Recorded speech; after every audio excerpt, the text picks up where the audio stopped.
انہوں نے جو سیٹ اپ کیے اس میں سے اگر پاکستان بجلی خریدے یا نہ خریدے پیسے پورے دینے پڑتے تھے، جس کو کیپیسٹی پیمنٹس کہتے ہیں.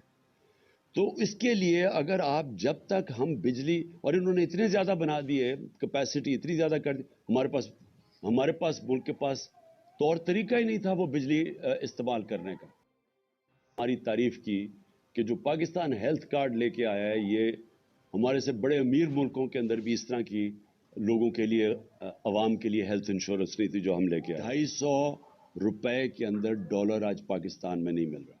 فیصلہ آباد کے اندر جو فیکٹریاں تھیں ٹیکسٹائل کی، ان کو ریل اسٹیٹ کے اندر وہ بدل رہے تھے. تو اور بے روزگاری تھی.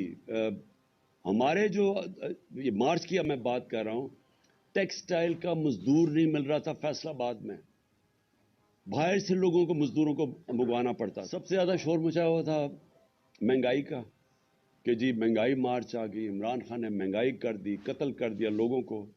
مجھے افسوس سے کہنا پڑتا ہے کہ وہ چینلز جو آج چپ کر کے بیٹھی ہوئی ہیں، سناٹا چھایا ہوا ہے وہاں، بول نہیں رہے، وہ ان کو عمران خان کی گھڑی کی پڑی ہوئی ہے. یہ بھی پہلی دفعہ ہوا کہ میں اپنی گھڑی بیچوں، اس کے اوپر ہی شور مچ گیا ہے. میری ذاتی گھڑی ہے، میں اسے بیچوں، میں جو مرضی کروں اسے. اس کے اوپر کوئی بات نہیں کر رہا کہ آج لوگوں کا جو معاشی قتل ہو رہا ہے. ہمارے دور میں مائک جا رہا ہوتا تھا سب کے سامنے، اچھا جی بتائیں کتنی مہنگائی ہے، کتنی تکلیف ہے، چن چن کے. آج کیوں نہیں جا رہے؟ آج ذرا یہ سنیں کہ ہمارے دور میں جب لوگوں کے پاس جا رہے تھے مہنگائی کتنی تھی، تو انفلیشن تھی 12.5%. اس پہ جناب بلاول بھٹو نے اتنا جوش میں کہ میں مہنگائی مارچ کرنے لگا ہوں، میں کانپے ٹنگ دیں گے اسلام آباد میں پہنچ کے. تو آج مہنگائی کدھر پہنچی ہے؟ 24% کے اوپر. دگنی ہے آج مہنگائی اس دور کی. کوئی کسی کو فکر نہیں ہے کہ مہنگائی میں کیا ہو رہا ہے. 50 سال میں سب سے زیادہ مہنگائی ہے آج پاکستان میں. کتنے لوگ یہ، کتنے وہ میڈیا ہاؤسز اپنے ضمیر جگائیں. پیسہ سب کچھ نہیں ہے، پیسے کے پیچھے چوروں کی نہ مدد کریں. آج دگنی مہنگائی ہے. اور کون سی قیامت آ گئی کہ تب سے اور اب میں کتنا مہنگائی اصل تو ہوئی تھی تیل کی وجہ سے. ہم کیوں پھنسے ہوئے تھے؟ امپورٹڈ مہنگائی تھی، دنیا میں تیل کی قیمت بڑھ گئی تھی، کرونا کی وجہ سے سپلائی شارٹیجز تھے. تو آج انٹرنیشنل مارکیٹ میں تیل کی قیمت کیا ہے؟ $80 سے بھی نیچے آ گئی ہے. آج $70 اور $80 کے بیچ میں قیمت ہے. ہمارے دور میں $103 سے $115 تک تیل کی قیمت تھی، جس کی وجہ سے ہمیں مشکل پڑی ہوئی تھی مہنگائی روکنے کے لیے.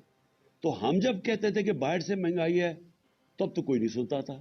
اور آج یہی لوگ جب کہ نیچے آ چکی ہے تیل کی قیمت اور آج مہنگائی اسمانوں پہ ہے، آج سناٹا ہے. آج ہمارے دور میں جو پٹرول اور ڈیزل تھا وہ 150 روپے لیٹر پہ تھا. آج کوئی 234 روپے پہ ایک ہے، 224 پہ ایک ہے، 236 پہ ڈیزل ہے. تو آج کیوں نہیں، جب ڈالر نیچے، جب تیل نیچے آ گیا ہے تو آج کیوں نہیں کسی کو فکر کہ لوگوں کی کمر توڑ دی ہے یہ پیٹرول اور ڈیزل کے اسمانوں پہ قیمت گئی ہے جو عام آدمی کو افیکٹ کرتی ہے. اب میں خطرناک چیزیں آپ کو بتانے لگا ہوں کہ دیکھیں ہمارا مسئلہ کیا ملک کا.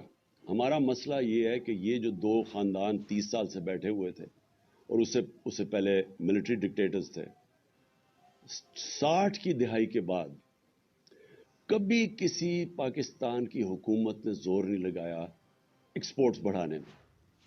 جب تک آپ ایکسپورٹس نہیں بڑھائیں گے ڈالرز ملک میں کیسے آئیں گے؟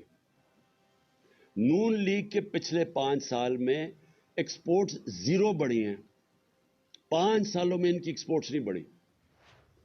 تو جب ایکسپورٹس نہیں بڑھیں گی، مجھے آج تک یہ نہیں سمجھ آئی کہ ملک کی دولت میں کیسے اضافہ ہوگا. کیسے ایشیا ٹائیگر بنا دیں گے تو لاہور کو پیرس میں بنا دیں گے. جب تک آپ کی ایکسپورٹس نہیں بڑھیں گی وہ ملک کبھی بھی وہ ترقی نہیں کر سکتا، اس کی دولت میں اضافہ نہیں ہو سکتا. چائنا جو آج ایک اکنامک سپر پاور ہے، انہوں نے اپنی ایکسپورٹس، آج ان کی پتہ نہیں $2000 ارب کی ایکسپورٹس ہیں.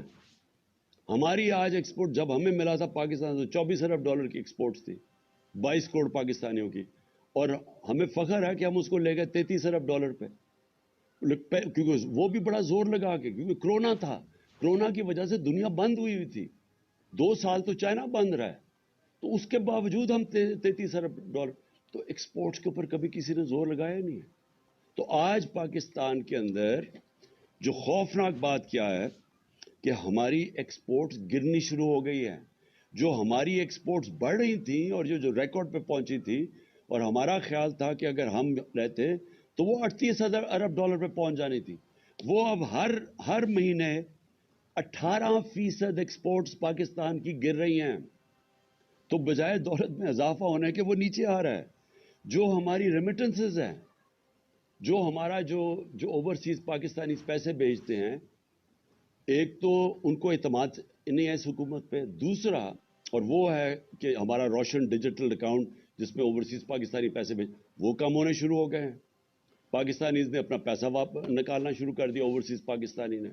اور دوسرا کہ جب اتنا بڑا فرق آ جائے آفیشل ڈالر کی ریٹ میں اور مارکیٹ ریٹ میں, تو وہ تو ایک دم سیدھا ہی اس کا فرق پڑے گا ریمیٹنسز میں. تو جب ڈالر ہمارے ملک میں کم آنے شروع ہو جائیں تو اس سے سب سے بڑا سوال یہ ہوتا ہے کہ اب ہم اپنے قرضوں کی قسطیں کیسے ادا کریں گے. اگر ہم جو کوشش پوری پالیسی تھی کہ ڈالرز ہمارے بڑھیں, ریمیٹنسز بھی آئیں اور ایکسپورٹس ہماری بڑھیں جو بڑھ رہی تھی, اور پھر ہماری کوشش یہ تھی کہ آئی ٹی کی ایکسپورٹس بڑھائیں جو 75% ہم نے بڑھائی تھی, جو فیوچر ٹیکنالوجی کا ہے, جو انویسٹمنٹ لے کے آنی تھی, جو ہم نے اسپیشل اکنامک زونز بنائے ہوئے تھے جدھر سے ہم نے انویسٹمنٹ لے کے آنی تھی, اور چائنا سے ہماری بڑی آگے بات چل چکی تھی. بدقسمتی سے چائنا نے 2 سال پھر سے بند ہو گیا چائنا, تو جو چائنا آنا جانا ہی ناممکن ہو گیا, ان کی جو کوارنٹین لاز ایسے تھے. تو جو ہم نے ان سے اپنی اسپیشل اکنامک زونز میں انویسٹمنٹ کروانی تھی, اس نے بھی ہمارے ڈالر کی انٹیک بڑھانی تھی. تو اب نہ انویسٹمنٹ آ رہی ہے, ایکسپورٹس ہماری نیچے جا رہی ہیں, ریمیٹنسز ہماری نیچے جا رہی ہیں, ڈالرز ہمارے کم ہو رہے ہیں, قرضے ہمارے بڑھتے جا رہے ہیں, تو کس نے ادا کرنی. آج جدھر پاکستان کھڑا ہے ہم یہ کیسے قسطیں ادا کریں گے. اور یہ میں پھر سے اسی پہ آ گیا ہوں کہ مجھے آج کیوں خطرہ ہے, کیوں ہماری طرح کے لوگوں کو خطرہ ہے اور فکر پڑی ہوئی ہے, اور کیوں اسٹیبلشمنٹ سے پوچھتا ہوں, اپنے ہر طبقے کے پاکستانی سے پوچھتا ہوں کہ کیا آپ کو فکر نہیں ہے کہ آپ پاکستان کدھر جا رہا ہے. میں جب الیکشنز کی بات کرتا ہوں, میں الیکشنز کی اپنی ذات کے لیے نہیں بات کر رہا, میں تحریک انصاف کے لیے نہیں بات کر رہا. تحریک انصاف نے تو جب بھی یہ الیکشن کروائیں گے انشاءاللہ, جس طرح کی پبلک سپورٹ ہے آج پی ٹی آئی کی, پاکستان کی تاریخ میں کسی پولیٹیکل پارٹی کی نہیں تھی. چاروں صوبوں میں پارٹی پھیلی ہوئی, باقی تو 2 پارٹیز رہ گئی ہیں, چھوٹی چھوٹی پارٹیز صوبائی پارٹیز بن گئی ہیں. تو انہوں نے تو جب بھی الیکشنز ہو ہم نے جیتنا ہے. تو ہمیں یہ نہیں فکر کہ اگر الیکشن ٹائم پہ ہوں گے تو ہمیں کوئی فرق پڑ جائے گا. مجھے خوف آ رہا ہے کہ جتنی دیر اب یہ گورنمنٹ چلے گی, اس ملک کا جو معاشی بحران ہے وہ بڑھتا جائے گا. اور وہ کیوں بڑھے گا؟ کیونکہ جب تک ملک میں پولیٹیکل سٹیبلٹی نہیں آتی, سیاسی طور پہ ملک میں استحکام نہیں آتا, تو معاشی طور پہ تو استحکام آ ہی نہیں سکتا.